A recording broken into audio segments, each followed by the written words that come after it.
Welcome to Relationship Coaching Group Podcast. Whether this is your first visit or have been following us, don't forget to download this podcast to reference later because we keep it real with scenarios, tips, and suggestions. Everything relationship-centered. Hello, I'm Roxanne, your relationship coach and host, along with my co-host, the professor. And together we've been coaching couples and singles for over 20 years, and we're here to work with you. So get ready for today's podcast because we're going to be talking about managing finances together. And before we do, I want to welcome the professor. Hello, Professor. Good day to you. You know this is one of my favorite topics. Yes.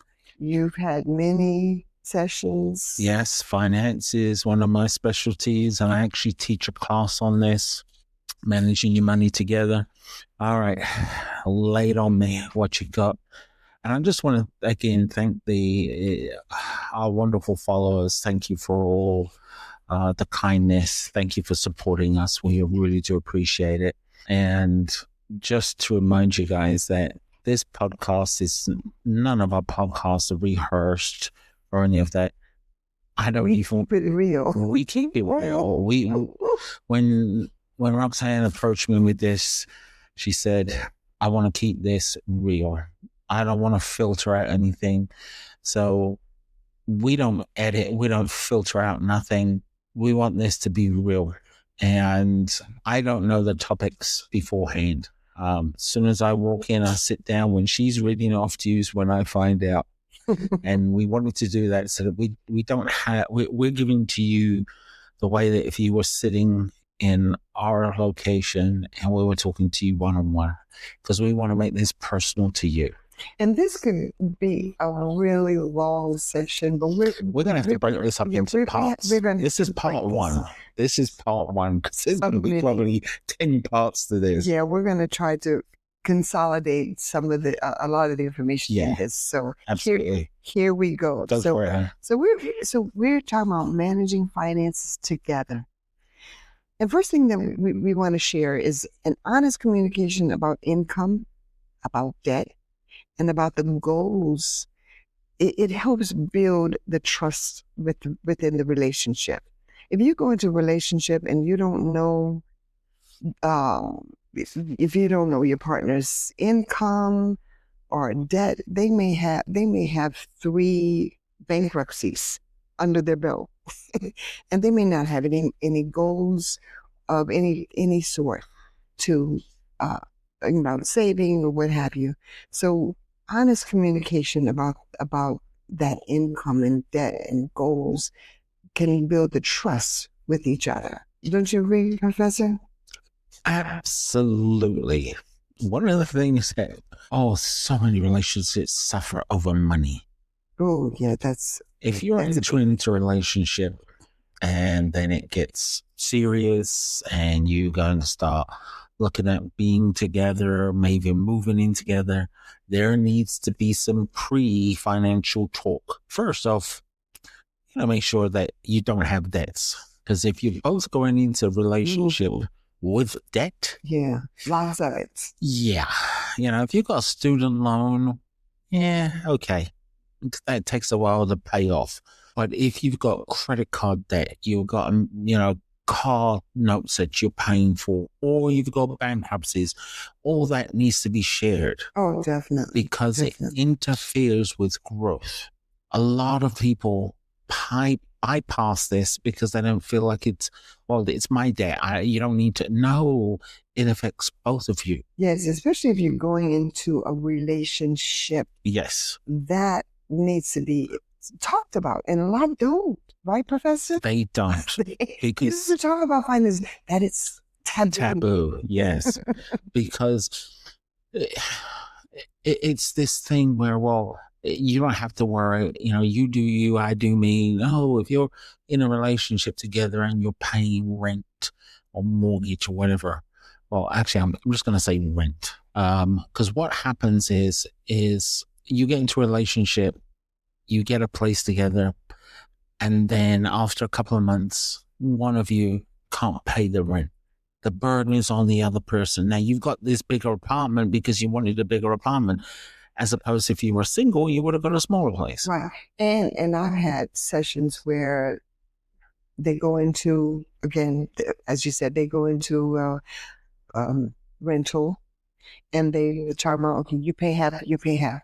And then 3 months later, somebody loses a job. Yep.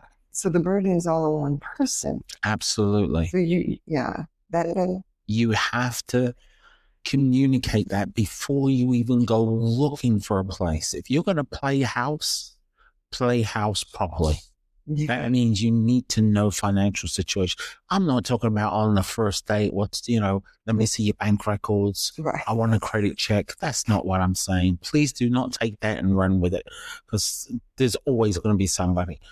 What I'm saying is, down the road, when you decided that you're going to take it to the next level, move in together, then you need to start. You need to sit down. Financial conversation. Go get a cup of coffee. Yes, and lay it on the table. I've got these credit card debts. I've got these car notes, and so on. And be honest. And as I said, honest communication about the income and debt, and what that needs to be discussed when you're deciding to, as I said, to come together. When you come together and you come into a couple, we're going to touch on this one I had to say later, and that is, couples love moving in with each other within a matter of weeks. Oh, come move in, or come move. And I think that's a bad thing, because there needs to be time to grow together. And then when you're ready, you get a place together. So you're both on the lease. Right. Because if you've moved someone in and they're not paying their share, or they decide that, I'm going to take off, you're still stuck with the lease. Right. So wouldn't it be good to make sure, because you're not married. Now, if you're married, that's a whole different ballgame. But as individual, single people coming together as a couple and getting a place together, kind of make sure, first, make sure that each have a stable job. Yes. Stable income coming in. And that's where getting to know one another comes in. And then kind of make sure you'll be able to handle that. If it's a lease, make sure you'll be able to handle that by yourself, because anything could happen. Absolutely. Once you come together, you may not like the person snoring. Yeah. It's gotta go. So make sure if you're on the lease, that you can handle it by yourself, or have a good landlord that may be kind and let you off. Yeah, and work with you. Trust me, most landlords today not going to let you off, because I'm not letting anybody off. But anyway, you have to have that communication. If you don't, you will pay for it in the end. We have seen that so often, where one bails because they don't want to be in a relationship, and you're stuck with the debt. Right. So make sure that if you're moving, they're on the lease. They're named on the lease, so they're responsible. They're responsible, yes. Once you've got to that point and you've determined that you're financially and that you can handle this growing up part of your life of being in a relationship together, then you're going to look at how you're going to pay the bills. Right. And my next point is allocating funds for fixed expenses, such as rent, mortgage, groceries, entertainment, based on each other's income. Here's the thing, because I know I'm going to get some messages. Well, he's the man. He should be paying the bills. You're not married. Okay. That's to the point, Professor. Listen. We keep it real. We do. We keep it real. You're not married. Right. So don't tell me about, well, he's the man. He needs to pay the rent. He needs to do all this. No. You're roommates with benefits. Well, plain and simple. Well, yeah. I get tired of people saying, well, we're together. He's the man. He should be paying the rent. Yeah. He should be paying more. No, you should be able to pay the rent by yourself. When you're together, you have an account. Right. Open a joint account. Yep. That's what we're getting into next. Go ahead. Open a joint account. Once that joint account is open in both of your names, you can do that's automatic. You can put your monies in for bills. So if you know the rent is, $2,000, and that's $1,000 for each of you. If it's the light and the internet and cable is $100, it's $50 a piece. Everything you split down the middle, right. You put it into the account, and you want to put enough money in the account so that if something happens, we had COVID, I like to call it the holy crap account, so that you have backup. Yeah. And both of you should put extra in there. Both of you should monitor it. So that way each person is putting their stuff in. And if one person doesn't put their money in, then you should just say, girl, what's happening? Dude, what's happening? You ain't put your fair. And if that isn't in there and they go, oh, wow, I'm kind of short this month. No. Right. Address that right away. Talk about it. Yes. And if they can't pay the rent, then you need to have a written, I'm going to pay it. Or they need to make something with the landlord, not through you. Right. Because if you start covering, then that covering goes another month, another month. Right. Don't start off a relationship. Because again, as you said, unless it's a marriage situation, but when you're not, then it really, really strains the relationship. If you're just living it together, you're just roommates with benefits. That's it. I'm sorry. You're not married. Don't expect a man to pay the bills and all that stuff. It's neither one of you have any security. Right. Don't share your personal accounts with each other. Right. Because if you put all your money together in one account and you don't want to do that. You don't want to do that. Do not. No. We have seen that. There was a lovely young lady. They put all their money in one account, and he met someone and wiped the account out. Wow. Took it to him, and she was left with nothing. And it happens. So you have to be careful. You're not married. Don't subject yourself to those. Even if you're married, I still recommend having an account for the bills and everything to be paid off, household stuff like that. And you should have your own, even if you're married, you should have your own personal accounts, because you might want to buy something for your partner. And you don't want them to, their phone will go off and that you were at the flower shop and they go, oh, he bought me flowers. There's no secret. Right. And do you know a lot of couples resent that suggestion? Oh, yeah. You're grown, and there's some things that you may want to, you're both working, or maybe even one spouse is carrying the load and is giving the other spouse an allowance or what have you. I mean, if you have it like that, that's great. Do you know that women are the number one rejections of having separate account? They want the man's money to be mingled with their money. Yeah, no, it's no. This is 2026, right? Yeah. So you have to have some type of, even married, you still should have some type of independence in terms of your fine if you're working to have. And I'm not saying my mother. I love my mother because I learned a lot, and that is when you have. My mother used to keep an account for herself, because she always says that if any day that my husband has enough and he's done, I'm not left without nothing. Right. And my mother would pull from that money for the house to pay bills or whatever.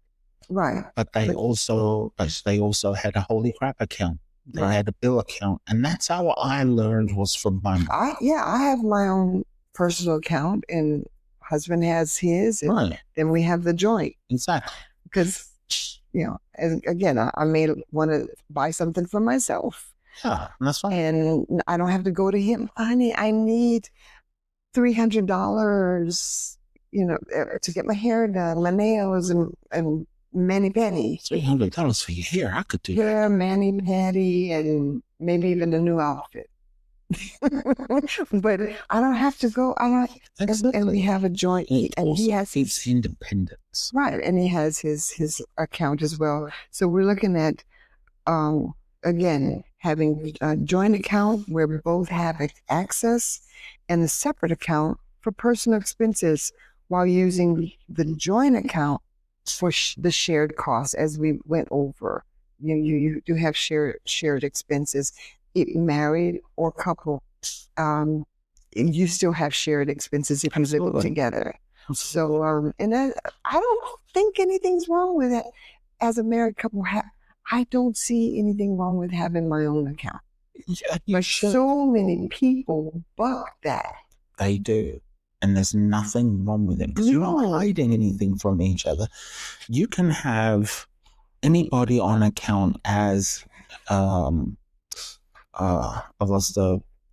don't have access to your account per se, but if anything happens, right. And I always tell people about it, and so you're named on the account. So if something happens to your partner, they have access. So you don't go through probate and all that stuff. You can just go to the account and get what you need. Right.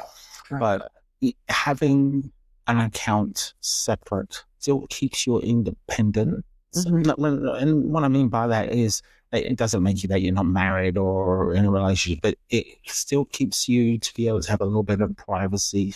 So if you want to buy something for yourself, but it's your money. Right. Same with a guy. But as long as you have a joint account where you put money in and that's it, business, right. It also should have, as a married couple, you should have a joint account for vacation. You should have a joint account for holy crap, and maybe account for car or whatever. For big expenses, stuff. Yes. And then whatever's left over, you have in your account, and because if you want to buy your wife flowers or whatever, you don't want her knowing that you're buying. Right. Where her phone dings, oh, he's at the flower shop. Yeah. You gotta have a little bit of, oh, he's getting me flowers. Yes. So, in building an emergency fund, saving, as you said, maybe even having a separate, what you call it, a holy what? Holy crap, well, holy account, but yeah, I call it holy crap. Right. To save 3 to 6 months of living expenses for the unexpected. Absolutely. 3 to 6 months. Absolutely, because if the more the better, right, Professor? If I don't know if I can say the word, but you know what just happened, the C word, the cove word. Yeah. When that happened, a lot of people were in trouble. Even though the landlords were expected to waive or what have you. Some people go back home. Yeah, but still, you got to have that fallback money. Definitely. And I know I'm going to hear a lot of people say, well, I only make this much money. I only have that much money. You know how many times I hear that, and I tell couples coming in with your what you spend and everything else, and I ask them, when we begin this journey of financial, they bring in a sheet of all what they spend, and I can't tell you, some of the stuff that people spend money on is ridiculous. Couples spending, both of them, to go to Starbucks every single my goodness. day. And that's what, about $8 a pop for. So you're spending $16, $20 caramel macchiatos, whatever else thing for. But you spend $20 a day, both of you, together on coffee. And that $20 can add up. Fast. Yes. So I had this couple stop getting coffee, do coffee at home. Right. I've found a cappuccino machine on Marketplace, told them to get this, make your own coffee at home. Yeah. Made them take that money that they used for coffee and invested it. Wow. And here they are now doing well. Yes. So it's simple things. Discipline. With financial discipline. And what we've said always before, communicating together. Yes, honest communication. And then we look at maybe even having assigned responsibility. You kind of touched on that earlier, Professor, where maybe somebody's responsible for paying bills, but as you mentioned, having automatic withdrawal from that account to make sure those bills are paid. Yes.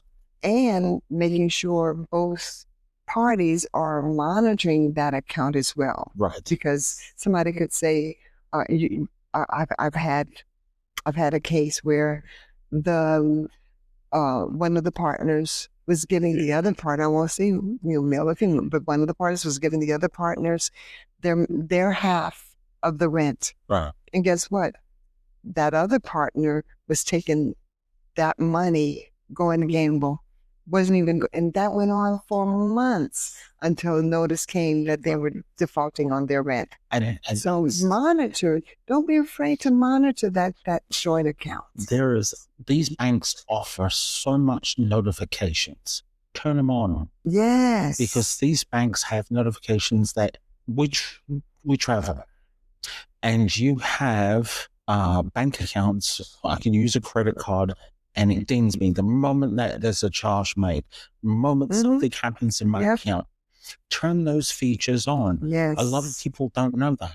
Turn those features on. Your bank is telling you exactly how much you're spending and what's happening. Turn them on. Yes. Look at your account on a daily basis. Or just go online. Now, go online.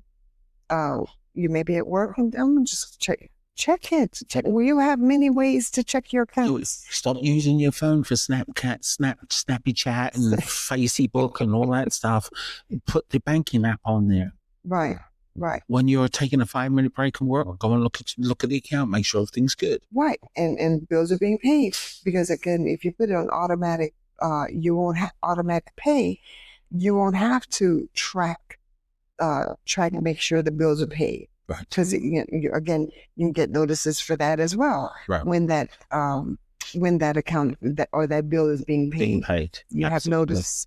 So, and track the spending and make sure you guys aren't, even in your own personal accounts, make sure you're not spending too much. Absolutely. Then when it comes time to paying rent, I'm a little short because I spend too much on coffee at Starbucks and that's one of the things is when couples are in a relationship and they start living together, they take liberties. Well, I'm going to go ahead and get this. Yeah. They can cover for me. Right. I might be $300, $400 short. I might be a couple hundred. They'll cover for me. They'll cover it. No. Yeah, that's not fair. It's not fair. Unless it's agreed upon. If it's something I'm going to buy, do, then you say to your partner, hey, listen, I need to get a new camera or a new thing for my laptop or whatever it may be. Right. But it's costing a little bit more than, and I need it to do work. Right. I'm going to be $100 short. Could you cover me? Communicate. And if the other person says, I can't afford it, then you say, okay, great. I appreciate, thank you.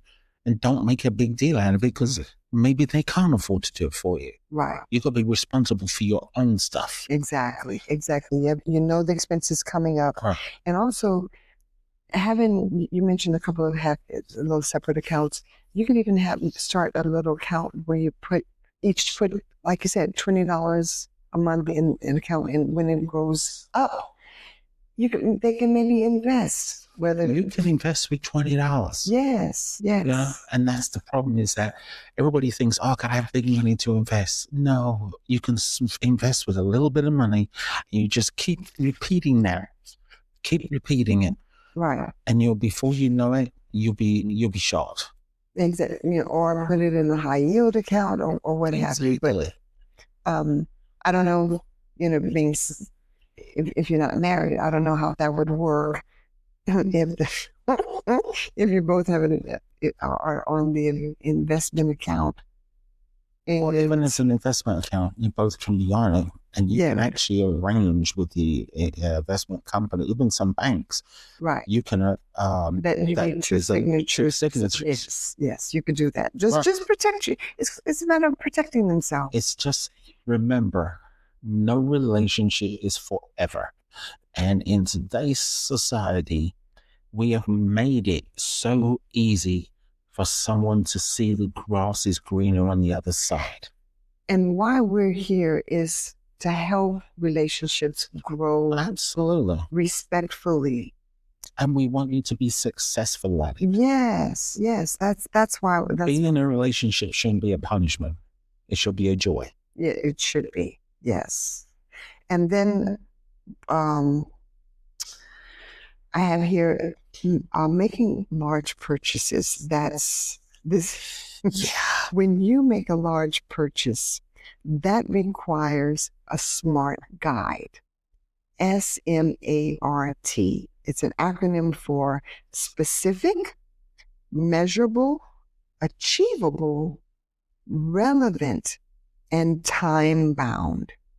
So you should know. Before you move, say that one more time, because I want people to hear it. Say it again. Okay, making a large purchase requires a SMART guide, and that's specific, measurable, achievable, relevant, and time bound, where each party should know what it is. Absolutely. One party want to buy a little Corvette, a 1964 convertible Corvette. Did they make them back there? You know about Yeah. you know about cars. Yes, but I guess you want it red. Yes, of course. It's got to be a red convertible Corvette, and they have a good deal on it, and they just buy it without the other partner knowing, whether married or not. But even married couples go out and buy large purchases. You gotta communicate. And it's like, are you kidding me? The other party is just blown away that their spouse or partner would do something like that. And then that causes a big rift because things won't get paid in some cases. So I upgraded my laptop and I went to a powerhouse laptop. $2,000 laptop. Mm-hmm. I didn't just go out and buy it. I researched it. I discussed it with my partner to say, hey, look, this is what I'm looking at getting. What do you think? What's your opinion? Because the money that we have is together. Mm-hmm. We talk about it. Definitely. I don't just go out. I'm a tech junkie. You know that. I love it. Yeah. I have so much tech stuff. If there's a tech to fix my life, I'm using it. But again, we have to have communication. Yes. You can't just go out and buy a brand new Corvette and go, look, honey, look what I got. Mm-hmm. No, you can't do that. No, there has to be a shared agreement of said purchase, whatever it is. It could even be a TV. You know, I want a larger TV. Right. I'm just going to go out and buy it, and it's $1,200. Now TVs are really reasonable, but it's a $1,200 expense. Right. I need to go to my partner, spouse, or otherwise, and say, this is what I want to get, and maybe even come to terms where both put in for the absolutely $1,200 television. Exactly. Or the red convertible Corvette. and this will be in another podcast. We'll discuss this in part 2 of this one, and that is, when you're dating, do not co-sign. No. Do not co-sign. You're not married. No. Don't co-sign, because if you co-sign for a car or a TV or a boat or a yacht or a plane, do not co-sign. Actually, I don't suggest co-signing for anyone, to be honest. I neither do I. This children or otherwise. Yes, because here's the thing. When you co-sign for, and a lot of people don't understand this, is that when you co-sign for somebody, you're responsible. Right. You're saying I'll be responsible if they can't handle the. And I had a guy, he co-signed for his girlfriend's car, and. But she went off. She went off with someone else. Yeah, it was like with the car. With the car, it was like a year later, and he stuck with the car because she wasn't paying for it. So they removed it. He had to pay and deal with all that stuff. And what did you get out of it? Nothing. Yeah. That I do not believe in co-signing. If you can't afford it yourself, right, then you shouldn't be getting. Don't. Yeah. Right. So Right. co-signing, and I know I'm going to hear some flack from people. Oh, it helps us. No, it doesn't help you nothing. Because when you co-sign, it ties your credit up as well. Right. It's on your credit. Right. And credit is everything. Yes. Yes. It used to be 627, you were decent, you know. Now, with everything that's going on, mortgage, car, they want people 750 and above. Right. Right. And I mentioned with the SMART goal, the one of the is the timing. Yes. The time bound. Is it the right time to make that big purchase? Do you really need a red convertible 1964 Corvette? Yeah. Do you need a Or a Toyota Corolla, which one can you afford, the Corvette or a Toyota Corolla? oh what And Toyota's not is not sponsoring us, but yeah, they can they can if they want. But and what about how? What's the largest size TV? I know you're the Oh my gosh, gadget TV's going 80, 100-inch TVs. what? How long? 80, 100-inch. Ooh, that's Yeah, big. big Okay, TVs. so do we need? Do we really need? We have a 64-inch. Do we need a 84 or 100-inch TV? Right. Timing. You may have just purchased a house and you want a big house. So the timing is everything. Is everything. I always tell people there's a difference between wanting and needing. Yes. Yes. For example, I'll go on Amazon and I'll put a bunch of stuff in my basket. Mm-hmm. And I guarantee you over time, I will whittle it down because I don't purchase on impulse. Right. I will whittle it down. I'm like, you know, I really like this, but do I need it? And who taught you that? Who taught you the want and need? My mama. Oh, really? Yeah. Okay. So, Mom. So when I'm in my Amazon basket, I'm looking at all the things. So this is what I want. This is what I need. Right. I have to figure out. Right. And what goes in what stays. Yeah, what goes in what stays. And sometimes it will sit in that basket for a week, 2 weeks, a month, until maybe I'm like, okay, you know what? I'm going to wait and see where the pricing goes. Right. Mm-hmm. I'll walk through a store and listeners, please use this to your advantage. I'll walk through a store, I'll pick up a beautiful blouse on display, gorgeous, but do I need it? I love it. I would want it, but do I need it? You have to be smart, especially in today. The economy is rising with the prices of gas, food, even housing. So just be smart about can you live without it? Yes. If you don't have those nice red bottoms because you can't afford it right now, where you still live. So. And when, like I bought my laptop, I was trying to convince myself, no, I'm going to get cheaper. But then I realized I do a lot of editing, video, stuff like that. I need something that can handle it. Right, right. But I had to talk myself into it because I was talking myself out of it. Oh, wow. And this is something you really need. It's something I need. Oh, that's great. Because I don't like spending money. Right. But again, look at what you need in your life. Yes. And there's a difference between want and need. Right. And don't co-sign. Right. Don't co-sign this. So we're gonna end this because we could be all day. Oh, we're gonna have episode 2, 3, 4, 5. It's on finances.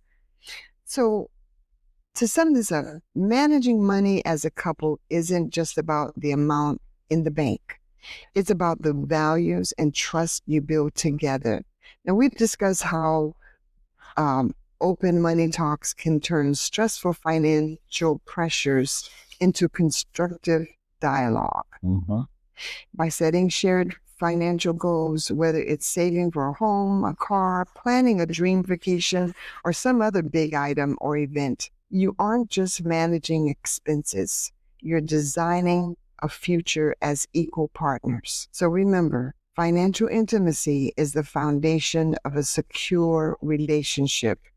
And it starts with the courage to be honest about your financial hopes, and your financial fears. So, Professor, on that note, do you have any last words for our listeners? Yes.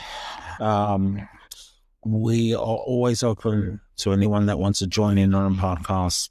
We'll send you a link. You can come in and join in on the podcast. We're happy to have you. And big shout out to, again, all our wonderful supporters and everything. We thank you, listeners. Yes, thank you so much. As I sign off, make sure that you ask your partner before you move in, what are their financial status? Can they afford to live with you? That's good. Because if they can't afford to live with you, that means you got to support them. Yes. And if somebody, about that, be careful. And if someone wants to message me and tell me that, well, they're the man, they're going to pay the rent, you're not married. That's what I'm going to tell you. You're not going to like it, but you're not married. When you're married, it's different. Yes. Because there's a more expectation, and there are barriers, there's things to protect one another in marriage. You know, you can go to court and those all there's things. No protection. But there's no protection when you are just dating. Yes. And any good, secure man will not intermingle his money with you, because when you're ready to leave, you can then wipe him out. Or vice versa. Yeah. You know, so, you know, if you're a sensible person, you have to understand that you are just living together. Right. And do not co-sign. Again, with the cosign, because you have no idea the disaster that this causes. We've seen it over and over. We've seen it. I've had men and women come into my office with tears. Yes. That everything they work for is gone. Right. Do not co-sign. Yes. Thank you. Love you guys. Thank you. And thank you for being a part of the Relationship Coaching Group community today. And if today's conversation resonated with you, remember that strong relationships don't just happen. They're built with awareness, communication, and the courage to grow together. And if you enjoyed this episode, please make sure to follow the podcast so you don't miss future conversations about dating, relationships, emotional growth, and building deeper connection. And if you know someone who might benefit from today's topic, share this episode with them. And you can find us at relationshipcoachinggroup.com. And until the next time, speak your needs clearly, listen without interrupting, and remember, you're not alone. Together, we got this. We got you.